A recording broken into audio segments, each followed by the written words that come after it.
ஜெபம். அன்பின் பரலோக பிதாவே, உம்மை நன்றியோடு துதிக்கிறோம் அப்பா, ஸ்தோத்தரிக்கிறோம், நன்றி செலுத்துகிறோம். உம்முடைய அன்புக்காக, உம்முடைய கிருபைக்காக, உம்முடைய இரக்கங்களுக்காக நன்றி அப்பா. உம்முடைய கிருபை காலை தோறும் புதிதாய் இருக்கிறதற்காக நன்றி செலுத்துகிறோம். நாங்கள் தடுமாறும் நேரங்களிலெல்லாம் எங்களை தயவோடு தூக்கி எடுக்கின்றீரப்பா, தாங்கி சுமக்கின்றீரப்பா, தப்புவிக்கின்றீர், பலப்படுத்துகிறீரப்பா. நன்றி செலுத்துகிறோம். எங்களுக்கு என்ன என்ன தேவைகளோ எல்லாவற்றையும் சிலுவையில் செய்து முடித்திருக்கிறீர். இந்த சத்தியத்திற்கு நேராக எங்களை வழிநடத்தி கொண்டிருக்கிறீரப்பா. சத்திய ஆவியானவரே, வேதத்தின் இரகசியங்களை, மறைபொருட்களை எங்களுக்கு எளிமையாக நாங்கள் புரிந்து கொள்ளும் வகையில் எங்களுக்கு கற்றுக் கொடுக்கிறதற்காக நன்றியப்பா. தடைகளை, மனக்கடினத்தை இயேசுவின் நாமத்தினாலே அப்புறப்படுத்துகிறேன். சத்தியத்தை அறிந்து கொள்ளக்கூடிய, அதை தாழ்மையாக ஏற்றுக்கொள்ளக்கூடிய உணர்வுள்ள இருதயங்களை எங்கள் ஒவ்வொருவருக்கும் நீர் தருகிறதற்காய் நன்றி செலுத்துகிறேன். எங்கள் தேவைகளை அறிந்திருக்கிறீர். எங்களுடைய ஏக்கங்கள், எங்களுடைய பாரங்கள், எங்களுடைய சூழ்நிலைகள் எங்களை காட்டிலும் நன்றாக அறிந்திருக்கிறீர். எங்களுக்கு ஏற்ற மன்னாவை தாரும். வார்த்தையாக நீர் கடந்து வருகிறதற்காய் நான் நன்றி செலுத்துகிறேன். உம்முடைய வார்த்தையை நீர் அற்புதங்களினாலும் அடையாளங்களினாலும் உறுதிப்படுத்துகிறதற்காய் நன்றி செலுத்துகிறேன். என் சுயத்தை மறைத்து நீர் வெளிப்படும். இயேசுவின் மூலம் ஜெபிக்கிறேன் நல்ல பிதாவே, ஆமேன். Price the Lord. ஹல்லேலூயா. நன்றி இயேசுவே. ஆண்டவராகிய இயேசு கிறிஸ்துவின் திரு இரத்தத்தை குறித்து நாம் தியானித்து கொண்டிருக்கிறோம். உலகத்தையே படைத்தவர் இந்த உலகத்திற்கு தேவனுடைய வல்லமையில் வரல, அடிமையின் கோலம் எடுத்தார் என்று வேதம் சொல்லுகிறது.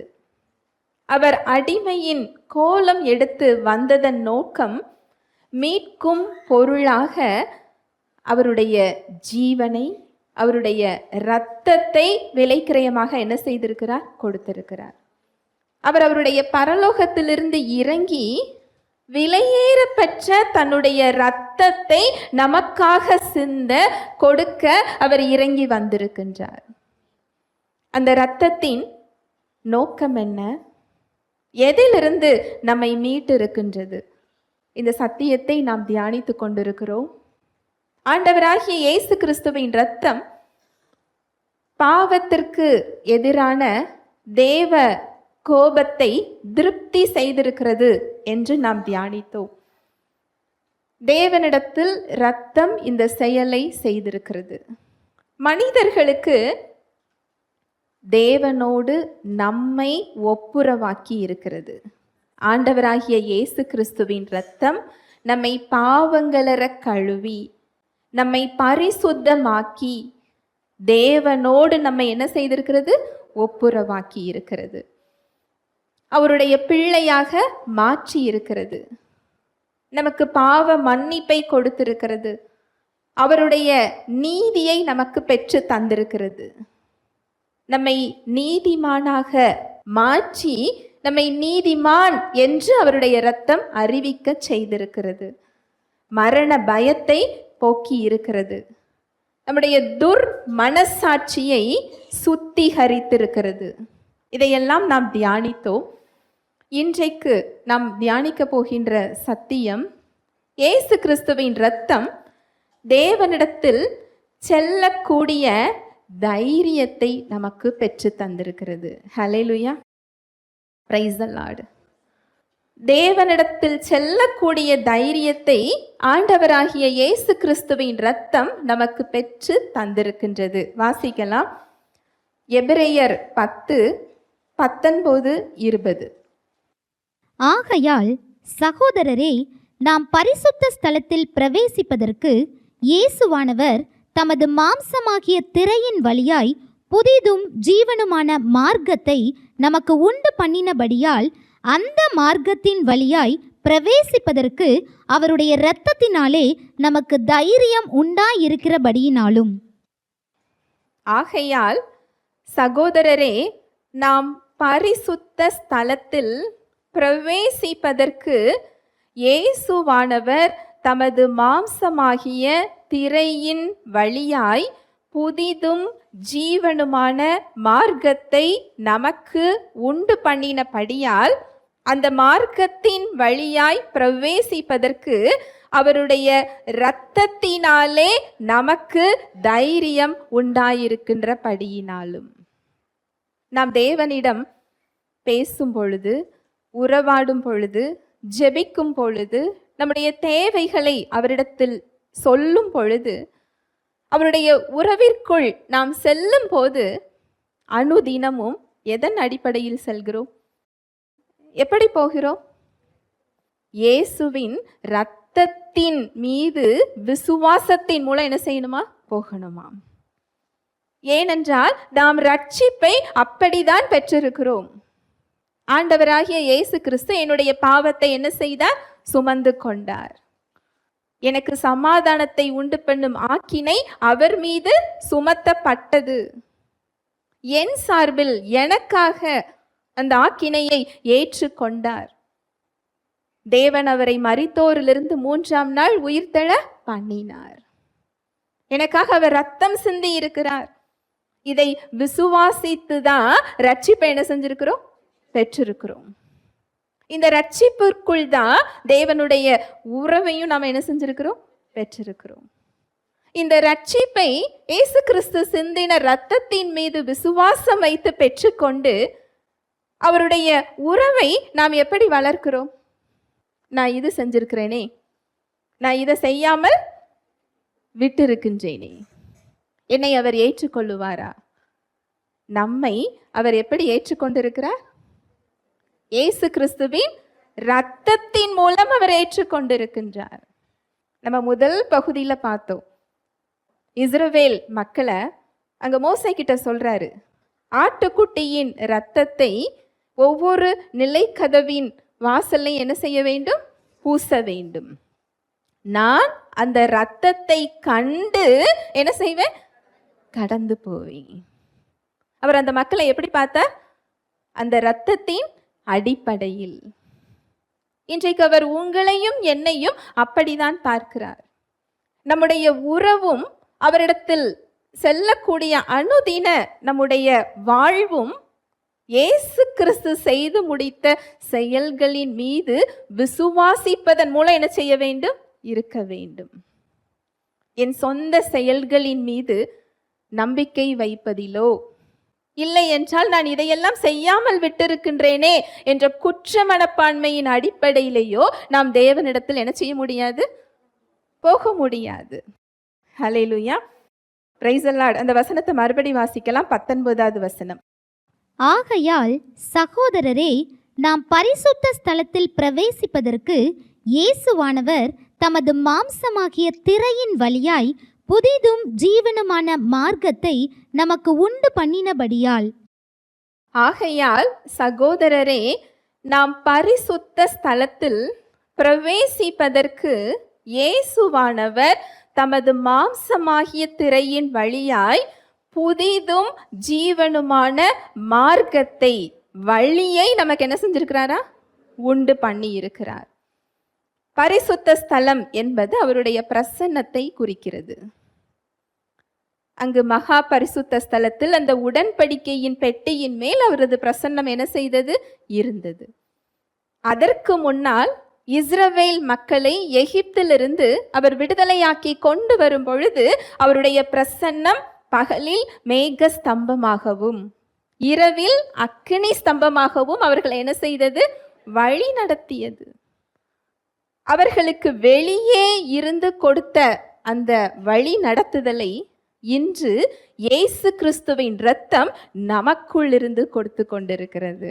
ஹல்லேலூயா, பிரைஸ் தி லார்ட். ஒரு உதாரணத்தோடு நாம் பார்க்கலாம். 1 கொரிந்தியர் 10:1-2. இப்படி இருக்க சகோதரரே, நீங்கள் எவைகளை அறிய வேண்டும் என்று இருக்கிறீன் என்றால், நம்முடைய பிதாக்கள் எல்லாரும் மேகத்துக்கு கீழாய் இருந்தார்கள், எல்லாரும் சமுத்திரத்தின் வழியாய் நடந்து வந்தார்கள், எல்லாரும் மோசேக்குள்ளாக மேகத்தினாலும் சமுத்திரத்தினாலும் ஞானஸ்நானம் பண்ணப்பட்டார்கள். 1வது வசனம், இப்படி இருக்க சகோதரரே, நீங்கள் எவைகளை அறிய வேண்டும் என்றிருக்கிறேன் என்றால், நம்முடைய பிதாக்கள் எல்லாரும் மேகத்துக்கு கீழாய் இருந்தார்கள். அப்படி என்றால் அவரது பிரசன்னத்துக்கு கீழாக என்ன செய்தார்களா? இருந்தார்கள். நீங்க பழைய ஏற்பாடு அதிகாரங்களை எல்லாம் வாசித்து பார்க்கும்போது நம்மை பிரமிக்க வைக்கும் அந்த அதிசயங்கள், அற்புதங்கள் எல்லாம் இல்லையா? அங்கு செங்கடல் 2ஆக பிரிந்து அந்த தண்ணீர் 2 புறமும் குவியலாக நின்றதாம். தண்ணீர் அதை பிடித்து வைத்திருப்பதற்கு எந்த பொருளும் இல்லாமல் அது எப்படி இருந்ததா? குவியலாக நின்றதாம். தண்ணீரோட இயல்பே அது கிடையாது. அங்க நேச்சரே என்ன செய்யப்பட்டிருக்கு? மாற்றப்பட்டிருக்கிறது. அந்த செங்கடல் 2ஆக பிரிந்து வெட்டாந்தரையாக ஒரு பாதை. அது இன்னொரு அதிசயம். 2 நாள் மழை பெய்தாலே அந்த இடம் எப்படி இருக்கும்? சேரும் சகதியுமா இருக்கும். எத்தனையோ ஆண்டுகளாக கடல் இருந்த பகுதி, தண்ணீர் இருந்த பகுதி அங்க எப்படி இருந்ததா? வெட்டாந்தரையாக. இதையெல்லாம் உருவாக்கியது அந்த பிரசன்னம். அந்த பிரசன்னம் வெளிப்புறமாக அவர்களை வழி நடத்தியதாம். அந்த அதிசயங்களை நாம் அற்புதமா பார்த்து கொண்டிருக்கிறோம். இன்றைக்கு இயேசு கிறிஸ்துவின் இரத்தத்தின் மூலமாக அந்த பிரசன்னம் ஒரு விசுவாசியின் ஆவியில் இருக்கிறது. ஹல்லேலூயா, பிரைஸ் தி லார்ட். இப்படி இருக்க சகோதரரே, நீங்கள் எவைகளை அறிய வேண்டும் என்றிருக்கிறேன் என்றால், நம்முடைய பிதாக்கள் எல்லோரும் மேகத்துக்கு கீழாக இருந்தார்கள், எல்லோரும் சமுத்திரத்தின் வழியாய் நடந்து வந்தார்கள். அடுத்த வசனம், எல்லோரும் மோசேக்குள்ளாக மேகத்தினாலும் சமுத்திரத்தினாலும் ஞான ஸ்நானம் பண்ணப்பட்டார்கள்.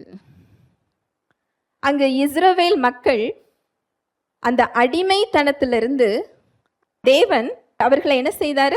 விடுதலையாக்கி கொண்டு வருகிறார். கடைசியாக அவர்களுக்கு ஏற்பட்ட அந்த தடை செங்கடல். அந்த செங்கடலையும் அங்க பின்னால் பார்வோனுடைய ரதங்களும் அந்த பார்வோனுடைய வீரர்களும் என்ன செய்யறாங்க? பின்தொடர்ந்து வருகிறார்கள். இது எல்லாமே நிழலாக குறிப்பிடப்பட்டிருக்கிறது என்று வேதம் சொல்லுகிறது. எபிரேயர் 10:1. இப்படி இருக்க நியாயப்பிரமாணமானது வரப்போகிற நன்மைகளின் பொருளாயிராமல் அவைகளின் நிழலாய் மாத்திரம் இருக்கிறபடியால் வருஷந்தோறும் இடைவிடாமல் செலுத்தப்பட்டு வருகிற ஒரே விதமான பலிகளினாலே அவைகளை செலுத்த வருகிறவர்களை ஒரு காலும் பூரணப்படுத்த மாட்டாது. இப்படி இருக்க நியாய பிரமாணமானது வரப்போகிற நன்மைகளின் பொருளாய் இராமல் அவைகளின் நிழலாய் மாத்திரம் என்ன செய்கிறது? இருக்கிறது. இந்த செங்கடல் எதை குறிக்கிறது என்றால், அது தடையை குறிக்கிறது. அந்த அடிமைத்தனத்திலிருந்து தேவன் அவர்களை மீட்டு கொண்டு வருகிறார். எதன் அடையாளமாக இது பார்க்கப்படுகிறது என்றால், ஆண்டவராகிய இயேசு கிறிஸ்துவின் மூலமாக நம்மை பாவம், மரணம் என்ற அடிமைத்தனத்திலிருந்து அவர் மீட்டு கொண்டதை இது குறிக்கிறது. ஹல்லேலூயா, பிரைஸ் தி லார்ட். அந்த செங்கடல் எதை குறிக்கிறது என்றால், பின்னால் எகிப்தின் அடிமைத்தனத்திலிருந்து அவங்க என்ன செய்யறாங்க? விடுதலையாக்கப்பட்டு வருகிறார்கள். பார்வோனுடைய வீரர்கள், ரதங்கள் அங்க என்ன செய்யப்படுகிறது? அழிக்கப்படுகிறது. அவங்க திரும்பி போகிறதற்கு அங்கு வழி இல்லை. அந்த அடிமைத்தனத்திற்குள் அவங்க திரும்பி போகிற வழி அங்க என்ன செய்யப்பட்டாச்சு? அடைக்கப்பட்டாச்சு. இந்த செங்கடல் சிலுவையில் ஆண்டவராகிய இயேசு கிறிஸ்து எந்த அடிமைத்தனத்திலிருந்து நம்மை மீட்டு எடுத்தாரோ அதை குறிக்கிறது. ஹல்லேலூயா, பிரைஸ் தி லார்ட். உங்களுக்கு இதை இன்னும் எளிமையாக பார்க்கலாம், வாசிக்கலாம். ரோமர் 6:3-4. கிறிஸ்து இயேசுவுக்குள்ளாக ஞானஸ்நானம் பெற்ற நாம் அனைவரும் அவருடைய மரணத்துக்குள்ளாக ஞானஸ்நானம் பெற்றதை அறியாமல் இருக்கிறீர்களா? மேலும் பிதாவின் மகிமையினாலே கிறிஸ்து மரித்தோரிலிருந்து எழுப்பப்பட்டது போல நாமும் புதிதான ஜீவனுள்ளவர்களாய் நடந்து கொள்ளும்படிக்கு அவருடைய மரணத்திற்குள்ளாக்கும் ஞானஸ்நானத்தினாலே கிறிஸ்துவுடனே கூட அடக்கம் பண்ணப்பட்டோம். 5வது வசனம். ஆதலால் அவருடைய மரணத்தின் சாயலில் நாம் இணைக்கப்பட்டவர்களானால் அவர் உயிர்த்தெழுதலின் சாயலிலும் இணைக்கப்பட்டிருப்போம். அங்கு மோசே எப்படி அந்த மக்களை தண்ணீரின் வழியாக கடந்து புது வாழ்விற்கு அவர் அழைத்து சென்றாரோ, இயேசு கிறிஸ்துவின் மூலமாக, அவரது இரத்தத்தின் மூலமாக நாம் புது வாழ்விற்குள் அழைத்து வரப்பட்டிருக்கின்றோம். இந்த நிழலாக அங்கு பழைய உடன்படிக்கை இருக்கிறது. அதுதான் மேகத்துக்குள்ளாகவும் மோசே அந்த தண்ணீரினாலும் நாம் என்ன செய்யப்பட்டாங்களா? அவங்க ஞான ஸ்நானம் பண்ணப்பட்டார்கள். இன்றைக்கு நாம் தண்ணீரினாலும் நம்மை வழி நடத்துகிற ஒரு மனிதனினால் அல்ல, இயேசு கிறிஸ்துவின் இரத்தத்தினால என்ன செய்யப்பட்டிருக்கிறோம்? ஞான ஸ்நானம் பண்ணப்பட்டிருக்கின்றோம். இந்த வசனம் அதை தான் சொல்லுது. ஒரு புது வாழ்விற்குள் நம்மை அழைத்து சென்றிருக்கிறார். இந்த தைரியத்தை அவர் நமக்கு தந்திருக்கின்றார். இந்த 3வது வசனத்தை மறுபடி வாசிக்கலாம். கிறிஸ்து இயேசுவுக்குள்ளாக ஞானஸ்நானம் பெற்ற நாம் அனைவரும் அவருடைய மரணத்துக்குள்ளாக ஞானஸ்நானம் பெற்றதை அறியாமல் இருக்கிறீர்களா? இந்த ஞான ஸ்நானம் அப்படிங்கிறது கிரேக்க மொழியில எப்படி சொல்லப்பட்டிருக்குன்னா, மூழ்க வைத்தல். இதுதான் அந்த ஞான ஸ்நானம் என்ற வார்த்தையின் பொருள். கிறிஸ்துவுக்குள்ளாக ஞான ஸ்நானம் என்பது அவரோடு சேர்ந்து நாம் இணைக்கப்பட்டிருக்கிறோம் என்று பொருள். அவருக்குள் நாம் மூழ்கி இருக்கின்றோம் என்று பொருள். நீங்கள் எப்பொழுது இயேசு கிறிஸ்துவை இரட்சகராக ஏற்றுக்கொண்டீர்களோ, விசுவாசித்தீர்களோ, தேவன் உங்களை கிறிஸ்துவுக்குள்ளாக ஆக்கியிருக்கிறார். உங்களை கிறிஸ்துவுக்குள்ளாக அவர் மாற்றி இருக்கிறார். கிறிஸ்து அங்கு மரித்தது தனியாக இல்லை, அவர் நம்மையும் சேர்த்துதான் அந்த மரணம் நிகழ்ந்திருக்கிறது. ஹல்லேலூயா, பிரைஸ் தி லார்ட். நான் சொல்றது புரியுதா? நீங்க அவரை விசுவாசிக்கும் பொழுது இயேசு கிறிஸ்து எப்படி மரித்தாரோ அந்த மரணத்தில் நாமும் அவரோடு என்ன செய்யப்பட்டிருக்கிறோம்? இணைக்கப்பட்டிருக்கிறோம். அவர் அடக்கம் பண்ணப்படும் பொழுது நாமும் அவரோடு என்ன செய்யப்பட்டிருக்கிறோம்? அடக்கம் பண்ணப்பட்டிருக்கிறோம். உங்ககிட்ட ஒரு கேள்வி கேட்குறேன். இந்த பூமியில ஒரு மனிதன் இறந்து போனால் அடுத்து அவரால் ஏதாவது அங்கே செயல்பட முடியுமா? அந்த வாழ்வு அதற்கு மேல் அவரிடத்தில் கிடையாது. அது அடக்கம் பண்ணப்பட்டாயிற்று என்றால் அவரால் எழுந்து வர முடியாது. சத்தியம் என்ன தெரியுமா? கிறிஸ்துவோடு கூட நமது பழைய மனுஷன் மரித்து அடக்கம் பண்ணப்பட்டாயிற்று. ஆதாமிடமிருந்து வந்த அந்த ஜென்ம ஸ்பாவமான மனுஷன் அவரோடு கூட மரித்து என்ன செய்யப்பட்டாச்சா? அடக்கம் பண்ணப்பட்டாச்சு. அதுதான் கிறிஸ்துவுக்குள் நாம் ஞான ஸ்நானம் பெற்றிருக்கிறோம். நாம் ஒரு மனிதன் மூலமாக இல்லை. அங்கு மோசேக்குள்ளாக ஞான ஸ்நானம் பெற்றவர்கள் இடத்துல தேவனுடைய பிரசன்னம் அத்தனை வல்லமைகளை செய்ய முடிந்தது என்றால், இன்றைக்கு இயேசு கிறிஸ்துவுக்கு உள்ளாக நாம் என்ன செய்யப்பட்டிருக்கிறோம்? ஞான ஸ்நானம் பண்ணப்பட்டிருக்கிறோம். இன்றைக்கு அந்த பிரசன்னம் நமக்கு வெளியே அல்ல, நமக்குள்ளாக இருந்து நம்மளை என்ன செஞ்சுக்கிட்டு இருக்கு? வழி நடத்தி கொண்டிருக்கிறது. ஹல்லேலூயா, பிரைஸ் தி லார்ட். இங்க பவுல் அதை தான் சொல்றாரு. அவர் மரிக்கும் போது அவரோடு கூட நீங்க என்ன செய்யப்பட்டிருக்கிறீங்க? மரிச்சிருக்கிறீங்க. அவர் அடக்கத்தோடு சேர்ந்து நீங்க என்ன செய்யப்பட்டிருக்கிறீங்க? அடக்கம் பண்ணப்பட்டிருக்கிறீங்க. அவரோடு கூட நீங்கள் மரித்தீர்கள் என்றால், அவரோடு கூட நீங்கள் அடக்கம் பண்ணப்பட்டிருக்கிறீர்கள் என்றால், அவர் எழுந்திருக்கும் பொழுது அவருடைய உயிர் தெழுந்த சாயலிலும் நீங்க என்ன செய்யப்பட்டிருக்கிறீங்க? இணைக்கப்பட்டிருக்கிறீர்கள். இந்த புது வாழ்விற்குள் இயேசு கிறிஸ்துவின் இரத்தம் நம்மை அழைத்து வந்திருக்கின்றது. இதுதான் ஆவிக்குரிய உண்மை. இதுதான் உங்களுடைய ஆவிக்குரிய அடையாளம். இதுதான் இயேசு கிறிஸ்துவின் இரத்தம் இந்த தைரியத்தை நமக்கு கொடுத்திருக்கிறது. அங்கு மேகம் என்று சொல்வது தேவனுடைய பிரசன்னத்தை குறிக்கிறது, பரிசுத்த ஆவியானவரை குறிக்கிறது. இன்றைக்கு மேக ஸ்தம்பமாக அவர் நமக்கு மேலாக இல்லை.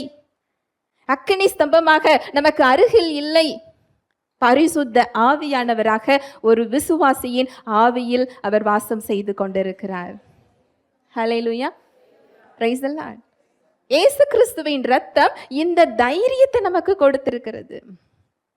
கொலோசையர்ல ஒரு வசனம் சொல்லப்பட்டிருக்கு, கிறிஸ்துவை நீங்கள் தரித்து கொண்டீர்களே. அப்படி என்றால் கிறிஸ்துவை நீங்கள் ஆடையாக என்ன செஞ்சிருக்கிறீங்க? அணிந்து கொண்டிருக்கிறோம். ஆடையாக அணிந்து கொண்டிருக்கிறோம் என்றால் அவரது அடையாளத்தை நாம் பெற்றிருக்கின்றோம், அவரது நீதியை பெற்றிருக்கிறோம், அவர் பரிசுத்தத்தை பெற்றிருக்கிறோம், அவர் வல்லமையை பெற்றிருக்கிறோம், அவர் அன்பை நாம் பெற்றிருக்கிறோம், அவரை அடையாளமாக நாம் என்ன செஞ்சிருக்கிறோம்? பெற்றிருக்கிறோம்.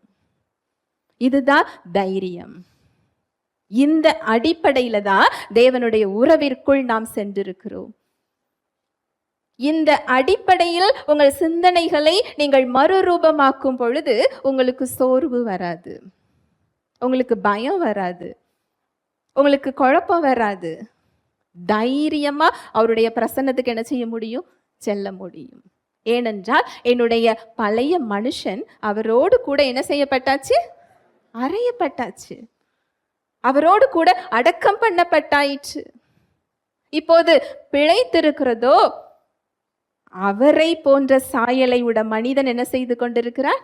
வாழ்ந்து கொண்டிருக்கிறான்.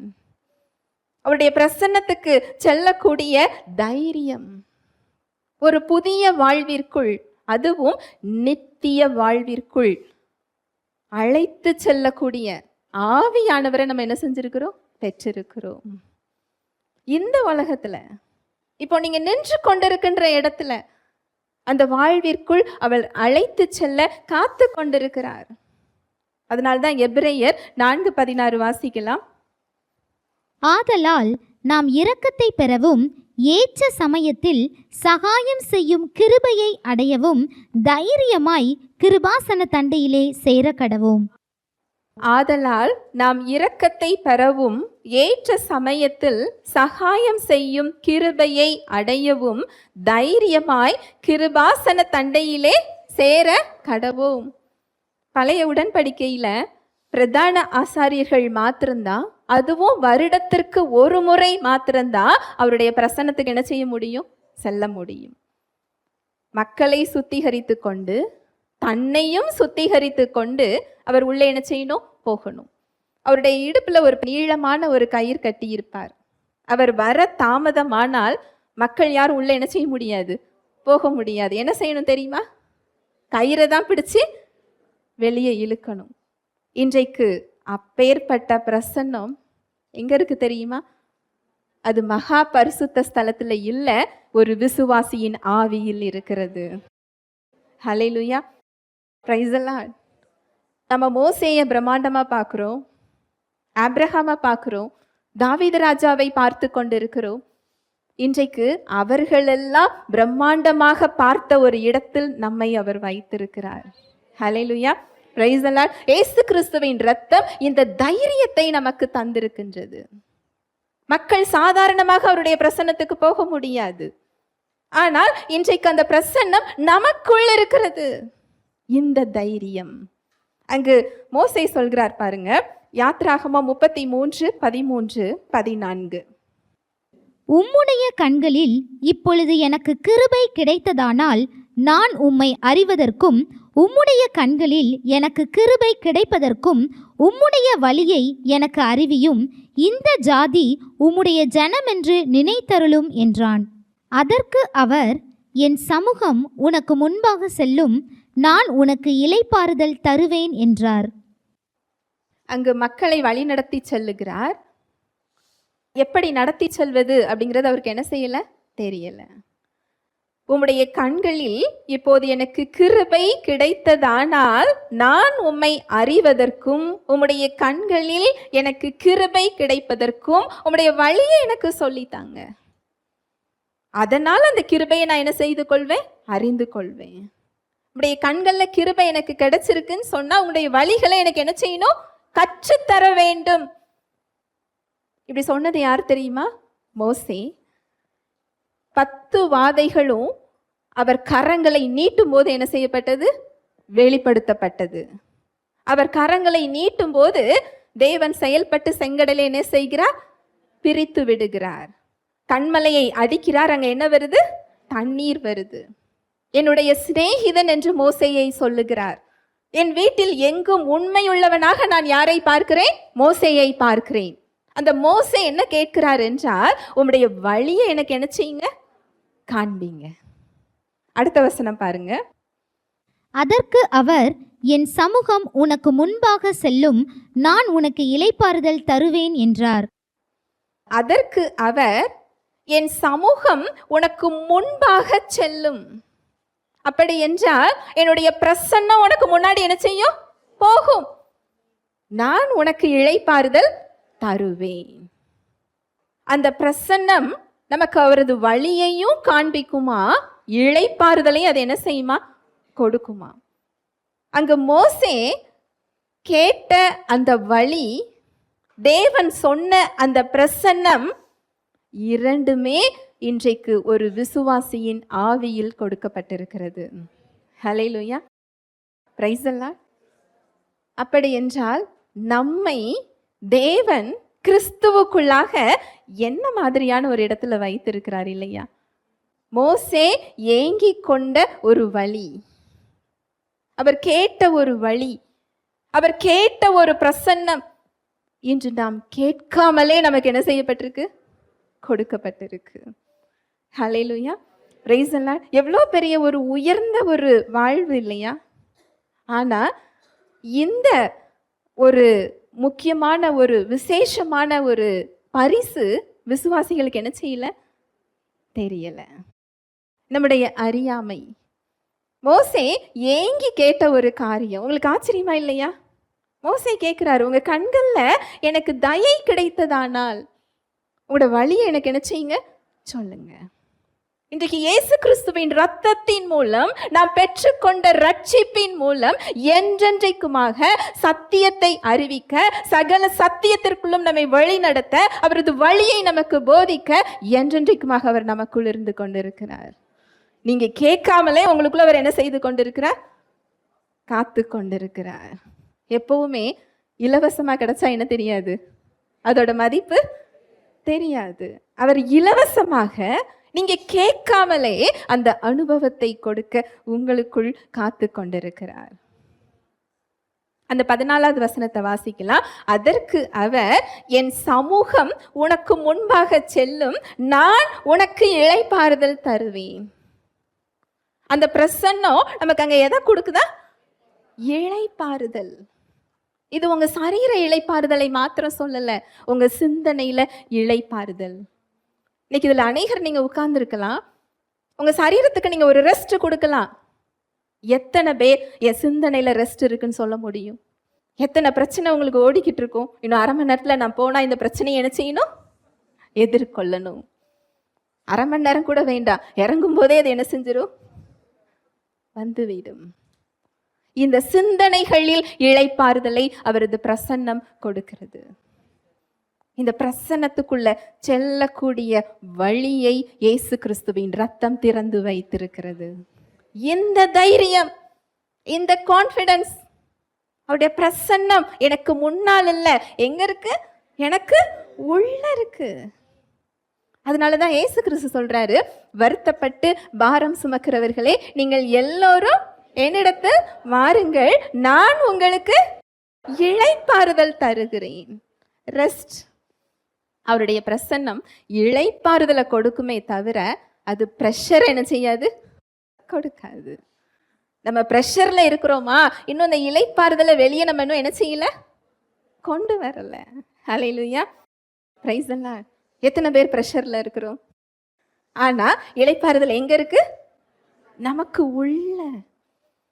அங்க மோசே வாஞ்சித்த இளைப்பாறுதல், மோசே கேட்ட பிரசன்னம். மோசே தேவனால் சிநேகிதன் என்று சொல்லப்பட்டவர். இன்றைக்கு அந்த பிரசன்னத்தை இலவசமா நமக்கு என்ன செய்திருக்கிறார்? கொடுத்திருக்கிறார். அதனாலதான் இயேசு கிறிஸ்து சொல்றாரு, நான் உங்களை இனிமேல் என்னுடைய ஊழியக்காரர் என்று சொல்லுவதில்லை, என்னுடைய சிநேகிதர் என்று உங்களை நான் என்ன செய்றேன்? சொல்கிறேன். ஊழியக்காரருக்கு யாரும் வழிகளை சொல்லுவது இல்லை, ஆனா சிநேகிதனுக்கு வழிகளை என்ன செய்வாங்க? சொல்லுவாங்க. வரப்போகிற காரியங்களை அறிவிக்கிறதற்காக அவர் உங்களுக்குள் இருக்கிறார். சகல சத்தியத்திற்கு நேராக உங்களை வழி நடத்துகிறதற்காக. அவருடைய குரலை நீங்க கேட்டு பாருங்களேன். அதை தடுக்கிறது எது தெரியுமா? இந்த சூழ்நிலைகளும், நம்முடைய சந்தேகம், நம்முடைய பயம், நம்முடைய அறியாமை, நம்முடைய சுயம், இதெல்லாம் நம்முடைய சிந்தனைகளை என்ன செய்து கொண்டிருக்கு? ஆக்கிரமிச்சுக்கிட்டு இருக்கு. மாறாக நீங்க அவருடைய வார்த்தையை உங்க சிந்தனைக்கு கொடுத்து பாருங்க. தேவன் கிறிஸ்துவின் மூலம் செய்த செயல்களை உங்க சிந்தனைக்கு கொடுத்து நன்றி சொல்லி பாருங்க. அவருடைய ரத்தம் என்னெல்லாம் செய்திருக்கிறது தியானிச்சு பாருங்க. அவருடைய செய்து முடித்த செயல்களை உங்க சிந்தனைக்கு சொல்லி கொடுங்க. உள்ள இளைப்பாறுதல் இயல்பாகவே உங்க சிந்தனைக்கு என்ன செய்யும்? வரும். அந்த பிரசன்னம் என்னெல்லாம் செஞ்சிருக்கு பாருங்க. சங்கீதம் 114:3. கடல் கண்டு விலகி ஓடிச்சு, யோர்தான் பின்னிட்டு திரும்பினது. அவருடைய பிரசன்னம்னா அந்த லேவியர்கள் அவங்க என்ன செஞ்சாங்க அப்படின்னா, அந்த உடன்படிக்கை பெட்டிய வைத்திருந்து அவங்க கால் அந்த நீர்ல பட்ட உடனே என்ன செஞ்சுதா? அந்த தண்ணீர் பின்னிட்டு திரும்பி ஓடியதா. அந்த பிரசன்னம் பட்ட உடனே அந்த யோர்தான் பின்னிட்டு திரும்பியது. தண்ணீர் எப்பவுமே எப்படி போகும்? முன்னால் போகும், பேக்ல என்ன செய்யாது? வராது. நீங்க நினைக்கிறீங்க இல்லையா, இந்த சூழ்நிலையில அவர் எப்படி செயல்படுவார்? இதுல அவர் எப்படி செயல்பட முடியும்? ஏனென்றால் செயல்படுறதுக்கு வழியே இல்லை. நாம் நம்முடைய சூழ்நிலைகளின் அடிப்படையில, நம்முடைய இயல்பின் அடிப்படையில மனுஷனுக்கு ஒரு லிமிட் உண்டு. அந்த லிமிட்டுக்கு மேல அவனால என்ன செய்ய முடியாது? செயல்பட முடியாது. இந்த அடிப்படையில தேவனை என்ன செஞ்சுக்கிட்டு இருக்கிறோம்? பார்த்து கொண்டிருக்கிறோம். நான் ஒன்று சொல்லட்டுமா? தேவன் அவரது வல்லமையின் அடிப்படையில் செயல்படுகிறவர், அவரது இயல்பின் அடிப்படையில் செயல்படுகின்றவர். இந்த இயற்கை விதிகள் அவரை தடுத்து நிறுத்த முடியாது. அவர் செயல்பட்ட அதிசயங்கள் எல்லாம் நீங்க எடுத்து பார்த்தீங்கன்னு சொன்னா இயற்கைக்கு அப்பாற்பட்ட முறையில் இருக்கும். அந்த விதிகளை தாண்டியதாக அது இருக்கும். அங்க தண்ணீர் என்ன செஞ்சுதா? பின்னிட்டு திரும்பியது. அடுத்த வசனம் 4. மலைகள் ஆட்டு கடாக்களைப் போலவும் குன்றுகள் ஆட்டு குட்டிகளைப் போலவும் துள்ளினது. மலைகள் எப்படி துள்ளுதா? ஆட்டு கடாக்களை போலவும் குன்றுகள் ஆட்டு குட்டிகளை போலவும் துள்ளினது. அப்போ உங்க மலைகள் என்ன செய்யும்? உங்களோட வழிகள்ல இருந்து மெழுகு மாதிரி உருகி ஓடி போயிடும். இப்பேற்பட்ட வல்லமைய நமக்குள் வைத்து கொண்டுதான் அவரிடம் எப்போது செயல்படுவார்னு சொல்லி என்ன செஞ்சுக்கிட்டு இருக்கிறோம்? கேட்டுக்கிட்டு இருக்கிறோம். இதுல எப்ப எனக்கு பதில் கிடைக்கும்? எனக்கு எப்போ இதை கொடுப்பார்? இந்த கிருபை எப்போ வெளிப்படும்? அவருக்கு சித்தம் எப்பொழுது உண்டு? அவரது சித்தம் இன்னதென்று கல்வாரி சிலுவையில் இயேசு கிறிஸ்து ரத்தம் சிந்தியதன் மூலம் அவர் எல்லாம் முடிந்தது என்று சொன்னவுடன் அந்த திரைச்சீலை மேலிருந்து கீழாக என்ன செஞ்சுதா? கிழிந்தது. அவருடைய சித்தம் என்னதென்பதை கல்வாரி காண்பித்து விட்டது. உங்களுடைய மலைகளை உருகி ஓடச் செய்கின்ற பிரசன்னம் இன்றைக்கு உங்களுக்குள் இருக்கிறது. ஆண்டவராகிய இயேசு கிறிஸ்துவின் ரத்தம் இந்த பிரசன்னத்திற்குள் நம்மை அழைத்து செல்லுகிறது. இதுதான் நம்ம தைரியம். அடுத்த வசனம் வாசிக்கலாம். 5, 6, 7. கடலே நீ விலகி ஓடுகிறதற்கும், யோர்தானே நீ பின்னிட்டு திரும்புகிறதற்கும், மலைகளே நீங்கள் ஆட்டுக்கடாக்களைப் போலவும் குன்றுகளே நீங்கள் ஆட்டுக்குட்டிகளைப் போலவும் துள்ளுகிறதற்கும் உங்களுக்கு என்ன வந்தது? பூமியே நீ ஆண்டவருக்கு முன்பாகவும் யாக்கோபுடைய தேவனுக்கு முன்பாகவும் அதிரு. அவர் கண்மலையை தண்ணீர் தடாகமாகவும் கற்பாறையை நீரூற்றுகளாகவும் மாற்றுகிறார். பூமி அவர் முன்பாக என்ன செய்தா? அதிருகிறது. உங்களுடைய சின்ன சின்ன கற்களும் நெரிஞ்சில் முள்களும் அவருக்கு முன்பாக ஏமாத்திரம் இல்லையா? அவர் கண்மலைய என்ன செய்யறாரா? கண்மலையை தண்ணீர் தடாகமாகவும் கற்பாறையை நீரூற்றுகளாகவும் மாற்றுகிறார். அவரது பிரசன்னம். இன்றைக்கு இந்த பிரசன்னம் எங்க இருக்கு தெரியுமா? 1 கொரிந்தியர் 3:16. நீங்கள் தேவனுடைய ஆலயமாய் இருக்கிறீர்கள் என்றும் தேவனுடைய ஆவி உங்களில் வாசமாய் இருக்கிறார் என்றும் அறியாதிருக்கிறீர்களா? நீங்கள் தேவனுடைய ஆலயமாய் இருக்கிறீர்கள் என்றும் தேவனுடைய ஆவி உங்களில் வாசமாய் இருக்கிறார் என்றும் அறியாதிருக்கிறீர்களா? பவுல் கேட்கிறாரு. ஆலயத்தை நம்ம பயபக்தியா பார்க்கிறோம். ஆலயத்துக்குள்ள போனால் அவருடைய பிரசன்னம் இருக்குதுன்னு சொல்லி இன்றளவும் நம்ம என்ன செய்கிறோம்? விசுவாசிக்கிறோம். எங்கே 2-3 பேர் அவர் நாமத்தினாலே கூடுகிறீர்களோ அங்கே அவர்கள் நடுவில் என்ன இருக்கும்? அவரது பிரசன்னம் இருக்கும். அதைவிட உயர்ந்ததாக ஒரு விசுவாசியின் ஆவியில் அவர் எப்பொழுதுமே அவரது பிரசன்னத்தோடு காத்து கொண்டிருக்கிறார். இங்க வசனம் சொல்லுது, நீங்கள் எப்படி இருக்கிறீங்க? தேவனுடைய ஆலயமாய் இருக்கிறீர்கள். உங்களில் தேவனுடைய ஆவி எப்படி இருக்கிறாரா? வாசமாய் இருக்கிறார். அப்படின்னா என்ன அர்த்தம் தெரியுமா? வந்துட்டு அவர் என்ன செய்யல? போகல, வாழ்ந்து கொண்டிருக்கிறார் என்று அர்த்தம். தேவ ஆவி உங்களுக்குள் என்ன செஞ்சுக்கிட்டு இருக்கிறாரா? வாழ்ந்து கொண்டிருக்கிறார். அவர் வாழ்ந்துகிட்டு இருக்கிற இடம் எப்படி இருக்கும்?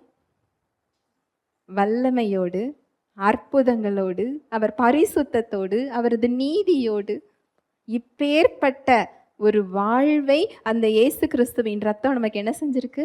கொடுத்திருக்கிறது.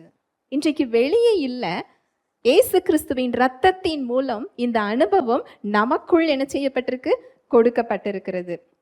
அடுத்து தேவனுடைய பிரசன்னம் நமக்கு நித்திய மகிழ்ச்சியை, பரிபூர்ணமான ஆனந்தத்தை அது என்ன செய்து கொண்டிருக்கிறது? பெற்று கொடுத்திருக்கிறது. சங்கீதம் 16:11. ஜீவ மார்க்கத்தை எனக்கு தெரியப்படுத்துவீர், உம்முடைய சமூகத்தில் பரிபூரண ஆனந்தமும் உம்முடைய வலது பாரிசத்தில் நித்திய பேரின்பமும் உண்டு. அடுத்த தேவ மனிதனை பாருங்க, தாவீது ராஜா. தாவீது ராஜா ரொம்ப நம்மளெல்லாம் ஆச்சரியப்படுத்துற ஒரு தேவ மனுஷன் இல்லையா? எந்த பிரச்சனை வந்தாலும் சரி, என் ஆத்துமாவே நீ தேவனையே நோக்கி என்ன செய்? அமர்ந்திரு. நான் நம்புகிறது எங்கிருந்து வரும்? கர்த்தராலே வரும். எனக்கு ஒத்தாசை, எனக்கு உதவி இங்கு மனிதர்களிடத்திலிருந்து இல்லை, வானத்தையும் பூமியையும் உண்டாக்கின கர்த்தரிடத்திலிருந்து எனக்கு ஒத்தாசை வரும். 23வது சங்கீதம், கர்த்தர் என் மெய்ப்பராய் இருக்கிறார். அவர் ஒரு மெய்ப்பர். அங்க மெய்ப்பனுக்குரிய எக்ஸாம்பிளோட ஒரு சங்கீதத்தை என்ன செய்கிறார்? எழுதுகிறார். ஒரு மெய்ப்பனுக்கு தான் அந்த ஆட்டுக்குட்டிக்கு என்ன நேரத்துல என்ன கொடுக்கணும், எங்க தங்க வைக்கணும், எதிரிகள்கிட்ட இருந்து எப்படி பாதுகாக்கணும், எப்படி உணவு கொடுக்கணும், இந்த பொறுப்பு யாருடைய பொறுப்பு? மெய்ப்பனுடையது. இங்க இந்த மெய்ப்பன் சொல்லுகிறார், நான் இந்த ஆடுகளுக்கு வேண்டுமானால் நான் மெய்ப்பனா இருக்கலாம், எனக்கு மெய்ப்பன் யாரு? கர்த்தர். அவர் சொல்றாரு, ஜீவ மார்க்கத்தை எனக்கு தெரியப்படுத்துவீர். அவர் ஒரு காரியத்தை தேவன்கிட்ட கேட்கிறாரு, ஜீவ மார்க்கத்தை எனக்கு என்ன செய்யுங்க? தெரியப்படுத்துங்க. இன்றைக்கு அந்த மார்க்கத்தை தெரியப்படுத்தின இடத்தில் நீங்களும் நானும் நின்று கொண்டிருக்கிறோம். ஹல்லேலூயா, பிரைஸ் தி லார்ட். ஜீவ மார்க்கத்தை எனக்கு தெரியப்படுத்துவீர், உம்முடைய சமூகத்தில் பரிபூர்ண ஆனந்தமும் உம்முடைய வலது பாரிசத்தில் நித்திய பேரின்பமும் உண்டு. அங்கு மோசே மாத்திரம் இல்லை, தாவீது ராஜாவும் அந்த பிரசன்னத்துக்கு என்ன செய்கிறார்? ஏங்குகிறார். இவங்கெல்லாம் பெரிய பெரிய தேவ மனிதர்கள். ஜீவ மார்க்கத்தை எனக்கு காண்பீங்க, எனக்கு தெரியப்படுத்துங்க. உங்களுடைய சமூகத்துல தான் அந்த மகிழ்ச்சி இருக்கு. ஒரு பெரிய கிங்டமே அவருடைய கையில கொடுக்கப்பட்டிருக்கு. இஸ்ரவேலுடைய ராஜா, அவருக்கு கீழே அவ்வளவு செல்வம், அவ்வளவு ஐஸ்வர்யம், அவ்வளவு வேலையாட்கள். அவர் நினைச்சதெல்லாம் அவர் என்ன செய்யலாம். அவர் ஆசைப்பட்டது எதுக்கு ஆசைப்படுறாரு? உம்முடைய சமூகத்தில் பரிபூரண ஆனந்தம். எனக்கு இந்த ராஜ்யத்துல ஆனந்தம் இல்லை, எங்க ஆனந்தம் இருக்கு? உமது சமூகத்தில், அவரது பிரசன்னத்தில். அவர் கேட்ட அந்த ஆனந்தமும் அந்த நித்திய பேரின்பமும் கிறிஸ்துவின் மூலமாக இன்றைக்கு நமக்குள் கொடுக்கப்பட்டிருக்கிறது. இதுல சொல்லப்பட்டிருக்கிற ஜாய், இதுல சொல்லப்பட்டிருக்கிற பரிபூர்ண ஆனந்தம் இயேசு கிறிஸ்துவே. உங்களுடைய சூழ்நிலைகளின் அடிப்படையில் உங்களுடைய சந்தோஷம் சம்பந்தப்பட்டது இல்லை. நம்ம நினைக்கிறோம் இல்லையா, இந்த பிரச்சனை போனா எனக்கு ஜாய் வந்துடும், சந்தோஷம் வந்துடும், சமாதானம் வந்துடும். எத்தனை பேர் நம்ம நினைச்சுக்கிட்டு இருக்கிறோம்? உங்க சூழ்நிலைகளுக்கும் இந்த சந்தோஷத்துக்கும் சம்பந்தமே கிடையாது.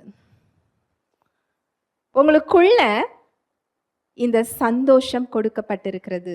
ஏனென்றால் அவரது சமூகத்தில், அவரது பிரசன்னத்தில் இந்த சந்தோஷம் இருக்கிறது. சூழ்நிலைகள் எப்படி இருந்தாலும் சரி, உங்களால் இந்த சந்தோஷத்தில், இந்த ஆனந்தத்தில் உங்களால் இருக்க முடியும். இந்த சந்தோஷத்துல நீங்க இருக்கும்போது உங்க மலைகள் ஆட்டுக்கடாக்களை போல என்ன செய்ய ஆரம்பிச்சிரும்? துள்ளி ஓட ஆரம்பிச்சிரும். மெழுகு போல என்ன செய்ய ஆரம்பிச்சிரும்? உருகிரும். ஏனென்றால் அவருடைய பிரசன்னத்திற்கு அந்த வல்லமை இருக்கிறது. அதனாலதான் தேவன் சொல்றாரு, ஏற்ற சமயத்துல இரக்கத்தை பெறவும் சகாயம் செய்யும் கிருபையை அடையவும் நீ தைரியமா என்கிட்ட வா. என்ன தைரியத்துல வர சொல்றாரு? இயேசு கிறிஸ்துவின் ரத்தம் எனக்கான ஜீவ மார்க்கத்தை அங்கு உண்டு பண்ணி இருக்கிறது. ஹல்லேலூயா, பிரைஸ் தி லார்ட். இயேசு கிறிஸ்துவின் ரத்தம் அவரது மாம்சமாகிய திரை கிழிக்கப்பட்டதன் மூலம் புதிதும் ஜீவனுமான மார்க்கத்தை அங்கு உண்டு பண்ணி இருக்கிறபடியால், அவருடைய ரத்தம் நமக்கு அந்த தைரியத்தை தந்திருக்கின்றபடியால் நீ தைரியமா என்கிட்ட வா. ஹல்லேலூயா, பிரைஸ் தி லார்ட். நம்ம இதை அறிந்து கொள்றதுக்கு பதில், நான் இதெல்லாம் செய்யலையே என்று ஒரு குற்ற மனப்பான்மையில அவர்கிட்ட போக முடியாம தயங்கி என்ன செஞ்சுக்கிட்டு இருக்கிறோம்? நின்று கொண்டிருக்கிறோம். ஏனென்றால் நம்முடைய செயல்களை நம்ம பார்த்துக்கிட்டே இருக்கிறோம். எனக்கு அந்த கிருபையை கொடுப்பாரா? எனக்கு இந்த பிரசன்னத்தை கொடுப்பாரா? அவருடைய சமூகத்துல நான் நிற்க முடியுமா? இனி அவர் ஏற்றுக்கொள்ளுவாரா? எதை பார்க்கிறோம்? நம்முடைய செயல்களை பார்த்துக்கிட்டு இருக்கிறோம். சூழ்நிலைகள் நம்முடைய செயல்களை காட்டும். நம்முடைய தகுதியின்மை என்று அது நம்முடைய செயல்களை காட்டும். நம்முடைய தகுதி நமது கிரியை அல்ல, கிறிஸ்துவே நமது தகுதி. நம்ம நினைக்கிறோம் இதெல்லாம் நான் செய்து விட்டால்தான் நான் இதுக்குள்ள போக முடியும்னு நினைக்கிறோம். இல்ல, அவருக்குள் சென்றால்தான் சூழ்நிலைகளே மாறும். உங்க பலவீனங்கள் மறையும், உங்க கட்டுகள் உடையும், உங்களுடைய பாவ செயல்கள்ல இருந்து நீங்க வெளியே வர முடியும். அப்படியே சாத்தான் எப்படி வஞ்சித்து போதிக்கிறான்னு சொன்னா, நீ எல்லா பாவ பழக்கத்தையும் விட்டாதான் அவர் உன்னை என்ன செய்து கொள்ளுவார்? ஏற்றுக்கொள்ளுவார். எல்லா பாவ பழக்கத்தையும் என் செயல்கள் மூலம் என்னால விட முடியும் என்றால் எனக்கு கிறிஸ்து எதற்காக? என் செயல்லையே நான் அவர்கிட்ட என்ன செய்ய முடியும்? போக முடியுமே. ரட்சிப்பை பெற்றுக்கொண்டது எப்படி பெற்றுக்கொண்டிருக்கிறோம்? நம்முடைய செயல்கள்லையா? இல்லை, இலவசமா. இலவசமா இயேசு கிறிஸ்து என் பாவத்தை எல்லாம் சுமந்து கொண்டார் என்று விசுவாசிச்சு ரட்சிப்பை பெற்றுக்கொண்டு அடுத்து நான் இந்த செயல்களை எல்லாம் விட்டாதான் அவர் உறவுக்குள்ள செல்ல முடியும்னு என்ன செஞ்சுக்கிட்டு இருக்கிறோம்? நினைத்து கொண்டிருக்கிறோம். அவருடைய உறவுக்குள்ள போகிறதும் அவர் பலத்துலதான் என்ன செய்ய முடியும்? போக முடியும். அவருடைய சமூகத்துல இருக்கிற அனுபவத்துக்குள்ள போக போக இயல்பாகவே நம்ம பார்த்தோம் இல்லையா, பழைய மனுஷன் அவரோடே கூட சிலுவையில் அறையப்பட்டு, உங்களுடைய பாவம் அவரோடு கூட என்ன செய்யப்பட்டாச்சு? அறையப்பட்டாச்சு. அவரோடு கூட அடக்கம் பண்ணப்பட்டாச்சு. மரித்த மனுஷன் எப்படி எழுந்து வர முடியாதோ, உங்க பாவ மனுஷன் இனிமே உங்க வாழ்க்கையில என்ன செய்ய முடியாது? உயிரோடு வர முடியாது. எப்படி அந்த செங்கடல்ல பார்வோனுடைய ரதம், பார்வோனுடைய வீரர்கள் அழிந்து போனார்களோ, அந்த எகிப்தின் அடிமைத்தனம் அவர்களை பின்தொடர முடியாமல் அந்த கடலில் அமிழ்ந்து போனதோ, இன்றைக்கு கிறிஸ்துவுடனே கூட நீங்கள் அடக்கம் பண்ணப்படும் பொழுது உங்களுடைய பாவ மனிதன் அதோடு அழிக்கப்பட்டாயிற்று. ஹல்லேலூயா, பிரைஸ் தி லார்ட். ஏனென்றால் நீங்க ஒரு மனிதன் மூலமாக ஞானஸ்நானம் பெறல, கிறிஸ்துவுக்குள்ளாக நீங்க என்ன செய்யப்பட்டிருக்கிறீங்க? ஞானஸ்நானம் பண்ணப்பட்டிருக்கிறோம். இந்த பிரசன்ஸ்குள்ள, அவருடைய பிரசன்னத்துக்குள்ள செல்லக்கூடிய தைரியத்தை அந்த இரத்தம் நமக்கு கொடுத்திருக்கிறது. பயந்து போய் இல்லை, கேள்விக்குறியோடு இல்லை, புலம்பி அழுது இல்லை, சந்தேகத்தோடு இல்லை, சோர்வோடு இல்லை. நீ தைரியத்தோடு என்கிட்ட வா. எப்படி போகணுமா? தைரியத்தோடு. ஒரு பிள்ளைகள் எப்படி தந்தையிடம் தைரியமாக செல்லுமோ, எனக்கு இது கொடுப்பாரா கொடுக்க மாட்டாரா அப்படிங்கிற சந்தேகம் பிள்ளைக்கு என்ன செய்யாது? வராது. தைரியமா எனக்கு இது வேண்டும் என்று பிள்ளை என்ன செய்யும்? கேட்கும். அதே தைரியத்தை இன்றைக்கு இயேசு கிறிஸ்துவின் இரத்தம் நமக்கு பெற்று தந்திருக்கிறது. எப்பேற்பட்ட ஒரு கிருபை இல்லையா? உங்க சூழ்நிலைகள்ல இந்த சத்தியத்தை நீங்க அறிந்து கொண்டால்தான் உங்களுடைய ஆவிக்குரிய அடையாளத்தை நீங்க தெரிந்து கொள்ள முடியும். இது உங்களுடைய ஆவிக்குரிய அடையாளம், ஆவிக்குரிய உண்மை. நீங்கள் இயேசு கிறிஸ்துவை உங்களது அடையாளமாக நீங்கள் தரித்து கொண்டிருக்கிறீர்கள். ஆடையாக நீங்க என்ன செஞ்சிருக்கிறீங்க? அணிஞ்சிருக்கிறீங்க. அவர்தான் உங்கள் அடையாளம். உங்களது நோய் இல்லை, உங்களது பாவ கட்டு இல்லை, உங்க சாப கட்டு இல்லை, பிசாசின் கட்டுகள் இல்லை. அவன் உரிந்து கொள்ளப்பட்டிருக்கிறான். எப்படி செங்கடல்ல பார்வோனுடைய ரதம், இராணுவ வீரர்கள் அழிக்கப்பட்டார்களோ, சிலுவையில் அவனுடைய செயல்கள், அவன் மனிதர்கள் மீது அவனுக்குரிய வல்லமை, நம் மீது அவன் சட்டப்படி வரக்கூடிய வழிகள் எல்லாவற்றையும் அவர் உரிந்து கொண்டார். வெளியரங்கமான கோலமாக்கி ஒன்றுமே இல்லாமல் ஆக்கி இருக்கிறார். சிலுவையில நடந்தது இதுதான். யுத்தம் முடிந்தது. அந்த யுத்தத்தை நம்ம இங்க பண்ண வேண்டிய அவசியம் இல்லை. நம்ம வெற்றிக்காக போராடல, வெற்றியில இருந்து போராட அழைக்கப்பட்டிருக்கிறோம். எத்தனை பேர் வெற்றிக்காக போராடிக்கிட்டு இருக்கிறீங்க? வெற்றிக்காக போராடாதீங்க. கிறிஸ்துவுக்குள் நமக்கு கொடுத்த வெற்றியிலிருந்து போராட வேண்டும். வெற்றிக்காக போராடுறதுக்கும் வெற்றியிலிருந்து போராடுறதுக்கும் வித்தியாசம் தெரியுமா? என்ன வித்தியாசம்? நீங்க வெற்றிக்காக போராடுனீங்கன்னா எனக்கு இது கிடைக்குமா கிடைக்காதா அப்படிங்கிற ஒரு சந்தேகம் உங்களுக்கு என்ன செய்யும்? வரும். வெற்றியிலிருந்து போராடுனீங்கன்னா இந்த இடம் யாருடையது? என்னுடையது. கான்ஃபிடன்ஸ், தைரியம், நிச்சயம், சமாதானம். எனக்கு இது கிடைக்குமா கிடைக்காதா அப்படிங்கிற கவலை என்ன செய்யாது? வராது. ஒரு விசுவாசியின் வாழ்வு இதுதான். உங்களுக்கு போராட்டம் இல்லை என்று சத்தியம் சொல்லவில்லை. உலகத்தில் போராட்டம் உண்டு, ஆனா சமாதானத்துடன் கூடிய போராட்டம். இந்த வெற்றி என்னுடையது என்று வெற்றியில் நின்று போராடுகின்ற போராட்டம், சந்தோஷத்தோடு எதிர்கொள்ளுகின்ற ஒரு போராட்டம். 2 தினங்களுக்கு முன்பதாக ஒரு சாட்சி ஒன்று நான் கேட்டேன். நம்முடைய ஊழியத்தில் சண்டே கிளாஸ் நடக்குது, நமக்கு தெரியும். அதில் ஒரு பையனோட அம்மா அனுப்பியிருந்தாங்க. அந்த பையனுக்கு ரொம்ப அதிகமாக காய்ச்சல் இருந்துதான். டாக்டர் கிட்ட காலையில் கொண்டு போய் காண்பிக்கும் போது அதிக அளவுக்கு அவன் ரொம்ப வீக்காக பலவீனமாக இருக்கிறான். அதிக அளவுக்கு அந்த இன்ஃபெக்ஷனும் இருந்ததுனால, காய்ச்சலும் இருந்ததுனால அட்மிட் பண்ணணும்னு சொல்லியிருந்தாராம். இவங்க வீட்டுக்கு போயிட்டு போகணும்னு சொல்லி வரும்போது அந்த பையன் பாட்டு படிச்சுக்கிட்டே வந்தானா. சண்டே கிளாஸில் சொல்லி கொடுத்த பாட்டு, ஏசு சுமந்து கொண்டாரே நான் சுமக்க தேவையில்லை. இதை அவன் படிச்சுக்கிட்டே வந்திருக்கிறான். அவங்க அம்மா இயேசுவின் வாழ்வு அவனுக்குள் செயல்படுகிறது, இதை அவங்க சொல்லிக்கிட்டே இருக்கிறாங்க. சாயங்காலம் போய் டாக்டர் கிட்ட காண்பிக்கும் போது, என்ன செஞ்சீங்க? காய்ச்சல் என்ன செய்யலை? இல்லை, நல்லா குறைஞ்சிருக்குது. அட்மிட் பண்ண வேண்டும் என்று சொன்ன டாக்டர் ஊசி கூட வேண்டான்னு சொல்லி என்ன செஞ்சிட்டாரா? அனுப்பிவிட்டாரா. எவ்வளோ பெரிய வாழ்வு இல்லையா? சூழ்நிலைகளை மேற்கொள்ளக்கூடிய வாழ்வு, அந்த வல்லமை நிறைந்த வாழ்வு, அதை வெளிப்படுத்தக்கூடிய தேவ பிரசன்னம் இன்றைக்கு நமக்குள் இருக்கிறது. அந்த ரிப்போர்ட்டை கேட்டு பயந்து உடனே அட்மிட் பண்றதா இருந்தாலும் என்ன செய்யலாம்? அட்மிட் ஆகலாம். இது யாரோட சாய்ஸ்? நம்முடைய சாய்ஸ் தான். அந்த அடையாளத்தை தெரிந்திருந்தோம் என்றால் நம்ம அந்த இளைப்பாறுதலுக்குள்ள என்ன செய்ய முடியும்? போக முடியும். எப்பேற்பட்ட ஒரு பாக்கியம் இல்லையா? இன்னொரு சகோதரியோட சாட்சி, இது ஒரு 2 வாரங்களுக்கு முன்பதாக நடந்தது. நான் இந்த ஊழியத்தில் ஆரம்ப காலத்தில் ஒரு சர்ச்சுக்கு மீட்டிங் எடுக்க போவேன். வாலிப பிள்ளைங்களுக்கு யூத் ஃபெலோஷிப் எடுக்க போவேன். நான் ரொம்ப நாளாகவே நான் ஆண்டவர்கிட்ட கேட்பேன், இந்த மீட்டிங் நான் எடுக்கணுமா?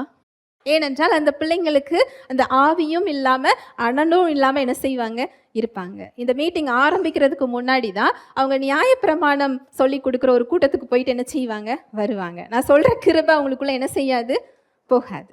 இது எடுக்கவா வேண்டாமா? அதை விடுறதுக்கும் எனக்கு மனசு வராது, எனக்கு சமாதானம் இல்லை. தேவன் என்ன எடுக்க தான் சொன்னார், விட சொல்லலை. எனக்கு அதில் ஒரு கனியையும் நான் பார்க்கல. 1 வருஷம் எடுத்தேன். அங்கே என்ன நடந்ததுன்னு சொன்னால், அந்த பிள்ளைகளுக்கு அது புரியலை. அந்த பிள்ளைகளை வைத்து கொண்டு இருந்த அந்த போதகருடைய மனைவிக்கு இந்த சத்தியம் என்ன செஞ்சது, புரிந்தது. ஒருவருக்காக என்னை 1 வருடம் அங்கே அழைத்து சென்றார். அந்த போதகரின் மனைவி எங்கெல்லாம் சர்ச்சுக்கு போகிறாங்களோ அங்கெல்லாம் இந்த சத்தியத்தை என்ன செய்கிறாங்க, சொல்லி கொடுக்குறாங்க. ஒரு சமயம் என்கிட்ட ஃபோன் பண்ணி அவங்க சொன்னது என்னவென்றால், அந்நிய பாஷைக்கு நேராக இன்றைக்கு என்னுடைய சபை மக்களை நான் என்ன செஞ்சேன், வழி நடத்தினேன். ஒரு சிலர் கொஞ்சம் வித்தியாசமாக பார்த்தாங்க, ஒரு சிலர் என்னை என்ன செஞ்சாங்க, கிண்டல் பண்ணாங்க. என்ன வேண்டுமானாலும் சொல்லட்டும், சத்தியத்தை நான் என்ன செய்யணும், சொல்ல வேண்டும். 1 வருடம் ஒரு ஆத்துமாவுக்காக என்னை அழைத்து சென்றார். அந்த சகோதரி ஒரு 2 வாரத்துக்கு முன்னாடி என்னை கூப்பிட்டு அவங்க சொன்ன காரியம் என்ன அப்படின்னா, என்னுடைய கணவர் வாமிட் பண்ணுறாங்க, இரத்தமாக வருது. நான் அப்பல்லோவில் என்ன செஞ்சுருக்கிறேன், அட்மிட் பண்ணியிருக்கிறேன். ஐசி யூனிட்டில் என் ஹஸ்பண்ட் இருக்காங்க. ஆனால் சிஸ்டர் எனக்கு பயம் இல்லை, என் கூட சேர்ந்து ஒரு ப்ரேயர் பண்ண வரீங்களா அப்படின்னு கூப்பிட்டாங்க. என்ன பிரச்சனை அப்படின்னு கேட்கும்போது, அந்த உணவு குழாயில் ஏதோ ஒரு நரம்பு வெடித்து என்ன செய்யுது, ரத்தம் வருது. அது டாக்டர் என்னங்கிறத பார்த்து தான் சொல்ல முடியும், கிரிட்டிக்கல். அவங்க சொல்ல வந்தது அவங்க முழுமையாக சொல்லலை, நான் என்ன செஞ்சுக்கிட்டேன், புரிந்து கொண்டேன். அவங்க குரலில் எந்த பதட்டமும் இல்லை, ஒரு கவலை இல்லை. அவங்க சொன்னது என்னவென்றால், நமக்கு தான் ரிப்போர்ட் தெரியுமே, இயேசுவின் தழும்புகளால் என் கணவர் என்ன செஞ்சிட்டாரு, சுகமாயிட்டாங்க. இந்த தைரியம் எங்கிருந்து வந்தது? அவர் என்ன செய்து முடித்திருக்கிறார் என்பதை தெரிந்து கொண்டதினால். அவர் ரத்தம் என்ன செஞ்சிருக்கு, அந்த தைரியம். இந்த சுகம் என்னுடையது. திருடன் என் கணவரது உயிரை என்ன செய்ய முடியாது, திருட முடியாது என்ற தைரியம். அவர் செஞ்சு முடிச்ச செயல்களின் மீது உள்ள விசுவாசம். ஏன் செயல்கள் அடிப்படையில் இல்லை, அவர் ரத்தம் எனக்கு அதை கொடுத்துருக்கு. நமக்கு தான் ரிப்போர்ட் தெரியுமே சிஸ்டர், என் ஹஸ்பண்ட் என்ன செஞ்சிட்டாங்க, சுகமாயிட்டாங்க. நாங்கள் 2 பேரும் அக்ரிமெண்ட் ப்ரேயர் செஞ்சோம். மறுநாள் காலையிலேயே அவங்க கூப்பிட்டு சொன்னது என்னன்னா, ரத்தம் வருகிறதெல்லாம் என்ன செஞ்சுட்டு நின்று விட்டது, இன்னும் 1 நாளில் நீங்கள் நார்மல் வார்டுக்கு போகலான்னு சொல்லிட்டாங்க. அடுத்தடுத்து ஒரு ப்ராசஸ், ஒரு 2 நாளில் அவங்க வீட்டுக்கு என்ன செஞ்சிட்டாங்க, வந்துட்டாங்க. இந்த சாட்சியை நான் ஏன் சொல்கிறேன் அப்படின்னா, இந்த சத்தியம் தெரியாத ஒருவரால் அந்த இடத்துல அப்படி என்ன செய்ய முடியாது, நிற்க முடியாது. ஐசி யூனிட்டில் முன்னாடி கிரிட்டிக்கல் கண்டிஷனில் அவங்க குரலில் ஒரு கவலையோ சோகமோ பயமோ அவங்களுக்கு என்ன செய்யலை, இல்லை. தைரியம், அந்த தைரியத்தை நான் பார்த்தேன். எனக்கு தான் ரிப்போர்ட் தெரியுமே, என் கணவர் என்ன செஞ்சிட்டாரு, சுகமாயிட்டாரு. இயேசுவின் தழும்புகளால் என்ன செஞ்சிட்டாங்க, சுகமாயிட்டாங்க. இந்த தைரியத்தை தான் இயேசு கிறிஸ்துவின் ரத்தம் நமக்கு கொடுத்திருக்கிறது. நம்முடைய சூழ்நிலைகளை ஆளும் ராஜாக்களாக. சூழ்நிலைகள் நம்மளை ஆளுகை செய்ய முடியாது, நாம சூழ்நிலைகளை என்ன செய்வோம், ஆளுகை செய்கிறவர்களாக. ஏனென்றால் அந்த சூழ்நிலைகளை ஆளுகை செய்யக்கூடிய தேவ பிரசன்னம் இன்றைக்கு வெளியே இல்லை, நமக்குள்ள இருக்கு. மோசே எந்த பிரசன்னத்துக்காக ஏங்கி நின்றாரோ, தாவீது ராஜா எந்த பிரசன்னத்துக்காக ஏங்கி நின்றாரோ, அந்த பிரசன்னம் இன்றைக்கு வெளியே இல்லை, ஒரு விசுவாசியின் ஆவிக்குள் இருக்கிறது. எப்பொழுதாவது இல்லை, நீங்க உணர்ந்தாலும் சரி உணரவில்லை என்றாலும் சரி, நீங்க சொல்லலாம், இந்த பிரசன்னத்தை நான் உணரலையே, நான் பிரச்சனைகள் எல்லாம் என் சிந்தனையில் இருக்கு, என்னுடைய பிரச்சனைகள் பெருசா இருக்குதே, மலைகள் ஆட்டுக்கடாக்கள் போல துள்ளுச்சின்னு சொன்னா ஏன் மலை மட்டும் ஏன் நகரையில? நீங்க கேட்கலாம், நீங்க உணர்ந்தாலும் உணரவில்லை என்றாலும் உங்கள் முன்பதாக 10 மலைகள் இருந்தாலும் நீங்கள் இயேசு கிறிஸ்துவை இரட்சகராக ஏற்றுக்கொண்டிருந்தால் அந்த பிரசன்னம் வெளியே இல்லை, உங்களுக்குள் இருக்கிறது. இந்த தைரியத்தை இயேசு கிறிஸ்துவின் ரத்தம் நமக்கு பெற்று தந்திருக்கிறது. அவருடைய பிரசன்னத்திற்குள் செல்லக்கூடிய ஜீவ மார்க்கம், புதிதும் ஜீவனுமான மார்க்கம். இயேசு கிறிஸ்துவின் ரத்தம் இந்த தைரியத்தை நமக்கு தந்திருக்கின்றபடியினாலும். ஹல்லேலூயா, பிரைஸ் தி லார்ட். அடுத்து அவருடைய பிரசன்னம் நம்மை வழி நடத்துகிறதா? நீங்க உங்க சூழ்நிலைகள்ல அடுத்து என்ன செய்யணும் தெரியலையே, யாரையும் கேட்க வேண்டிய அவசியம் இல்லை. நான் தீர்க்கதரிசியை பார்க்கணுமா, ஊழியக்காரங்கிட்ட கேட்கட்டுமா, இவங்களை ஜெபிச்சு சொல்லட்டுமா? இல்லை, நீங்கள் ஒவ்வொருவரும் தீர்க்கதரிசிகளே. ஏனென்றால் வரப்போகின்ற காரியங்களை உங்களுக்கு அறிவிக்கிறதற்காக உங்களுக்குள் அவர் இருக்கிறார். அங்க மோசே கேட்கிறாரு, நீங்க என் மீது தயவு வச்சிருக்கிறீங்கன்னு சொன்னா உங்க வழியை எனக்கு காண்பீங்க. அவர் ஒரு காரியத்தை கெஞ்சி கேட்கிறாரு. இன்றைக்கு நீங்கள் கேட்காமலே அவரது வழியை அறிவிக்கிறதற்கு உங்களுக்குள்ள இருக்கிறார்.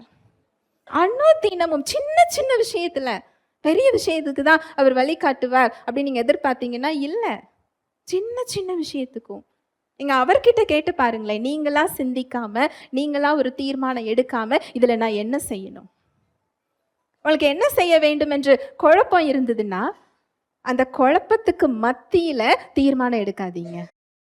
குழப்பத்துக்கு மத்தியில என்ன செய்யக்கூடாது? தீர்மானம் எடுக்கக்கூடாது. ஒரு 2 நாள், ஒரு 3 நாள் அதை நிறுத்தி வைத்து விட்டு அவருடைய சமூகத்துல அந்த இளைப்பாறுதலுக்குள்ள வாங்க. பிரச்சனையை தூக்கி வெளியே வைத்து விட்டு அவரை தியானிக்க ஆரம்பிங்க. சங்கீதக்காரர் சொல்றாரு, தேவனே உம்முடைய நன்மைகளை நான் நினைவு கூறுகிறேன். அவர் சிந்தனைக்கு அவர் என்ன செய்யறாரா? நன்மைகளை நினைவு கூறுகிறாரா? இன்றைக்கு அவர் நமக்கு செஞ்சிருக்கிற நன்மை என்ன? இயேசு கிறிஸ்துவை நமக்கு கொடுத்திருக்கிறார். அவரது ரத்தம் தேவனற்று இருந்த நம்மை, நம்பிக்கை இல்லாமல் இருந்த நம்மை, தேவனுடைய வாக்குத்தத்தங்களுக்கு அந்நியர்களாக இருந்த நம்மை, நம்பிக்கையே இல்லாம இருந்த நம்மை தேவனுடைய பிள்ளையா என்ன செஞ்சிருக்கு? மாற்றி இருக்கு. இப்பேற்பட்ட ஒரு பாக்கியத்தை அவர் பெற்று கொடுத்திருக்கிறார். இலவசமாய் நீங்க சிலுவையில் அவர் செஞ்ச நன்மைகளை, நம்முடைய பாவத்துக்காக அவர் சுமந்து கொண்ட ஆக்கினைகளை, நாம விடுவிக்கப்பட்டத, அவரோடு நம்ம உயிர்ப்பிக்கப்பட்டத, ஒரு ஜீவ மார்க்கத்தை உண்டு பண்ணி வைத்திருக்கிறத, அந்த பிரசன்னம் என்னவெல்லாம் இந்த உலகத்துல செய்ததோ அது இன்றைக்கு நமக்குள்ள இருக்கிறத, இதெல்லாம் நீங்க உங்க சிந்தனைக்கு கொண்டு வாங்க. இளைப்பாறுதல் வந்துவிடும். நாம அதை விட்டுட்டு நம்முடைய பிரச்சனையை என்ன செஞ்சுக்கிட்டு இருக்கிறோம்? தியானிக்கிறோம். இது நாளைக்கு எப்படி ஆகும், மறுநாள் எப்படி ஆகும், அடுத்த வருஷம் எப்படி ஆகும், அதுக்கு அடுத்த வருஷம் எப்படி ஆகும், இது இப்படிதான் இருக்குமா, அது இன்னும் நடந்திருக்காது. ஹல்லேலூயா, நான் சொல்றது உங்களுக்கு புரியுதா? அப்படி நடக்க வாய்ப்பே இல்லை. அது உலகத்துக்கு நடந்திருக்கலாம், உங்களுக்கு நடக்க வேண்டிய அவசியம் இல்லை. ஏனென்றால் நீங்கள் உலகத்தின் பிள்ளைகள் அல்ல, தேவனுடைய பிள்ளைகள். நீங்க பரலோகத்து குடிமக்கள், பரலோகவாசிகள். அங்க உள்ள விசாவை வாங்கிட்டு இங்க என்ன செஞ்சுக்கிட்டு இருக்கிறோம்? வாழ்ந்துகிட்டு இருக்கிறோம். நம்முடைய இடமே இது இல்லை, நம்முடைய சுதந்திரமே வேற.